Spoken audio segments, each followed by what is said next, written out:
All, real quick video lang tayo at may mga bagay lang akong gustong ituro sa inyo ng isang mabilisan lamang. Okay?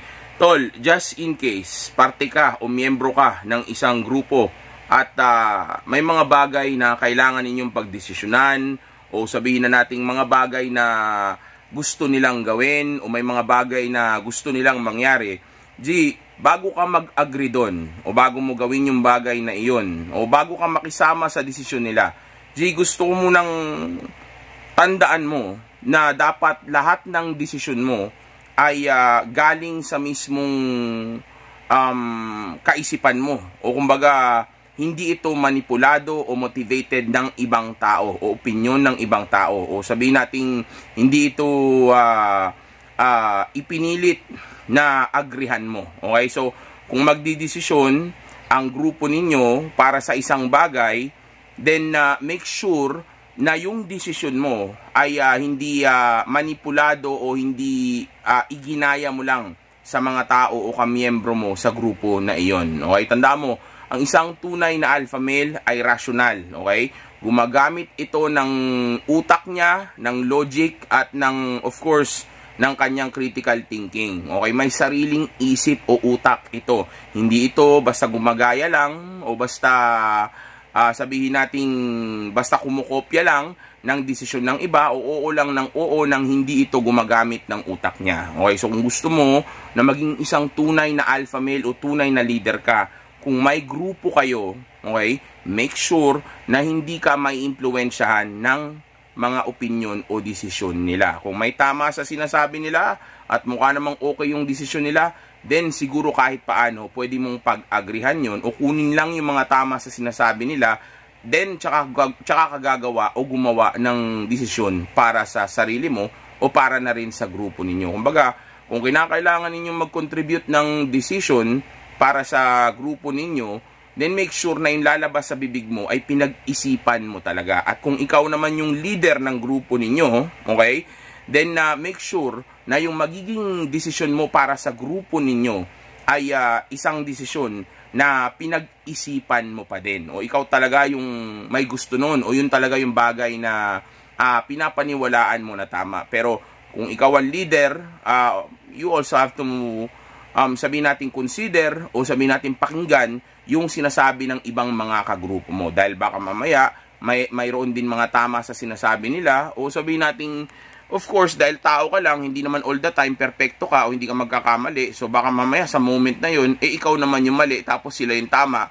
Kaso ang problema, hindi ka nakikinig sa kanila. So ang gawin mo, para hindi ka basta madala ng opinion o ng mga sinasabi ng iba, ay gamitin mo nga yung utak mo. Okay, kunin mo lang yung tama sa sinasabi nila, aralin mo mabuti, okay, tanggalin mo yung mali, tapos tsaka mo isama sa sarili mong desisyon. Okay, dahil ang tunay na alpha male, again, ay hindi na mamanipula o hindi isang yes man o oo lang ng oo sa mga tao na nakakasama niya, lalong-lalo na kung kagrupo mo itong mga ito. Okay, hindi po pwedeng basta oo ka lang ng oo o basta agree ka lang nag-agree dahil lang ayaw mong sabihin nating maiba, okay, o magalit sila sa iyo. Hindi po pwedeng ganun. Kailangan willing kang mawalan ng kaibigan o willing kang magalit yung iba sa iyo para sa desisyon na dapat pinaninindigan mo. Okay, matuto kang manindigan sa desisyon mo, matuto kang gumamit ng lohika at ng critical thinking para nang sa gayon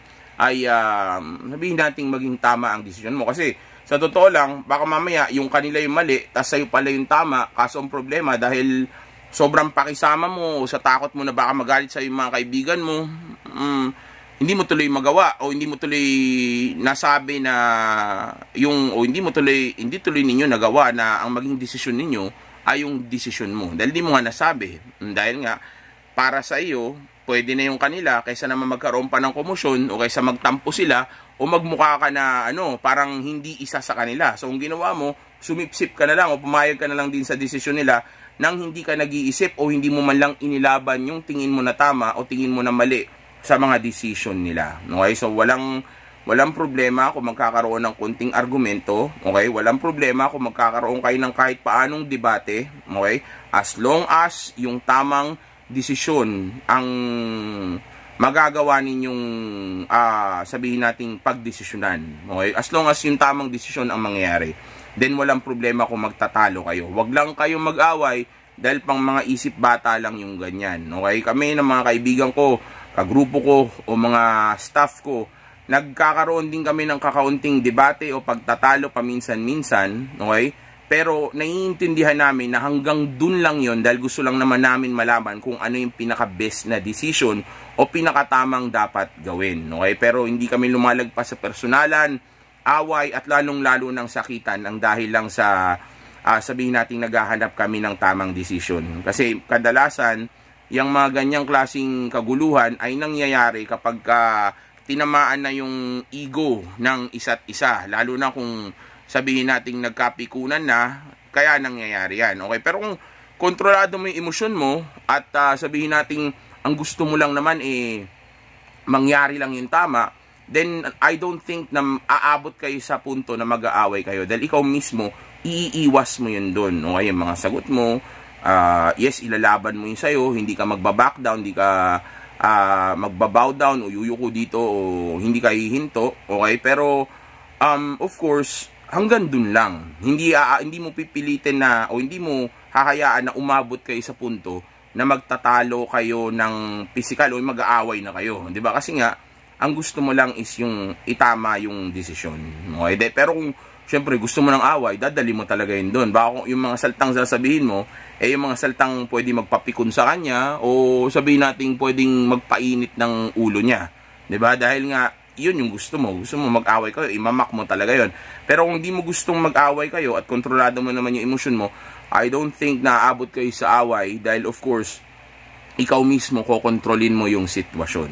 Okay? So instead na mag-away kayo, hanapin lang ninyo yung tamang desisyon. And again, huwag ka magpapadala sa desisyon ng ibang tao sa paligid mo. Kahit na pamilya mo pa, kapamilya, kamag-anak, o sabihin natin katrabaho, o kahit na, well, pag boss mo, wala kang magagawa. Yan yung sinasabi ko sa inyo Kapag isa kang empleyado, may hirapan ka maging tunay na alpha male. Maybe, madedevelop mo yung karakter, yung attitude kahit paano.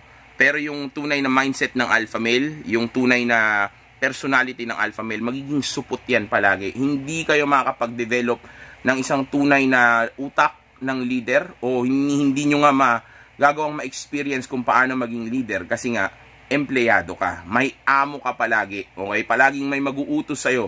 Palaging yung role na gagawin mo sa loob ng kumpanya o ng grupo ninyo ay role ng isang beta male. Okay? Dahil nga, ang alpha doon ay of course yung boss ninyo o kung sino man yung superior mo. Maaring hindi alpha yung personality niya o yung karakter niya, yung attitude niya. Okay? Pero sa position niya, nasa alpha position siya dahil siya yung boss. Paano maawayin yung boss? Paano mo susubayin yung boss sa desisyon niya? Boss mo yun. Yun ang pinirma mo doon. Dapat kang sumunod sa kanya. Okay? Kaya nga lagi ko sinasabi sa inyo, di ba? Kung gusto niyo maging tunay na alpha male talaga at ma-develop itong karakter o attitude o personality na ito, then kailangan mawalan ka ng amo. Kasi yun lang ang only way para magawa mong ma-develop o maintindihan lalo kung paano ba talaga mag-lead. Kung ilagay mo sarili mo sa posisyon ng leadership. Di ba? Hindi po pwedeng nasa posisyon ka ng beta male tapos ine-expect mo na pwede kang maging alpha male. Paano madedevelop yun? Nasa ganong klaseng sitwasyon ka. Tagasunod ka. So, ang madedevelop mo at may improve mo o matatatak mo sa utak mo, kung paano sumunod, kung paano maging beta, hindi kung paano magpasunod. Okay? So, anyway, again, huwag magpapadala sa desisyon ng iba. Okay? Pero kung boss mo, wala ka naman talaga magagawa nga kasi susunod ka doon. Okay? Pero just in case lang na ang kasama mo ay mga colleague mo o ka-level mo lang, okay, then walang rason para magpadala ka sa desisyon nila. O sabihin nating ma-alter nito yung magiging decision mo. Okay? So instead na tumunganga ka lang, tapos panoorin mo lang sila o pakinggan mo lang sila magsalita, mag-isip ka. Tapos kunin mo rin yung mga magandang sinasabi nila. Okay? Tapos siya ka mag-desisyon para sa sarili mo. Na yung desisyon na yun ay para din naman sa grupo ninyo. Okay? So, again, ang isang tunay na alpha male ay hindi na mamanipula. Instead, siya pa nagmamanipula dahil nga siya yung leader. Okay? Pero sa moment na to, hindi mo naman kailangan manipulahin talaga yung sitwasyon. Ang gusto ko lang mangyari ay maging tama yung desisyon mo para sa sarili mo. Stay!